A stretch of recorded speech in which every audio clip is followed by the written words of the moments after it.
নারকেল কোড়া দিয়ে চাল কুমড়োর তরকারি প্রায় হারিয়ে যেতে বসেছে এইরকম একটি রান্নার মধ্যে কিছু রান্না।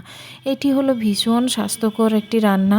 এটি করা খুবই সহজ আর খেতেও খুবই সহজসাধ্য আর খেতে ভীষণ ভালো লাগে। তো চলো শিখে নিই এই রান্না কিভাবে করা হয়। প্রথমে একটা প্যান গরম হলে সেই প্যানের মধ্যে অল্প সর্ষে তেল আর ফোড়নে কালো জিরা আর লঙ্কা দিয়ে তারপরে ঝিরিঝিরি করে কেটে রাখা চাল কুমড়োটা আমি এর মধ্যে দিয়ে দেব। আর ওর মধ্যে দেব কাঁচা ছোলা, কারণ এটা ওর মধ্যেই সেদ্ধ হয়ে যাবে। তারপরে এটাকে ঢাকা চেপে চেপে যতক্ষণ জল বেরোবে, একদম কোনো জল না মিশিয়ে এটাকে ঢাকা চেপে চেপে সেদ্ধ করব। ওর জলেই চাল কুমড়ো সেদ্ধ হয়ে যাবে।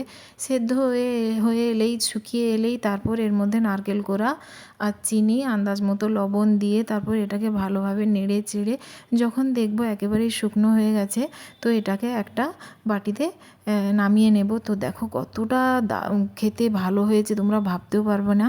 তো কেমন লাগলো জানিও।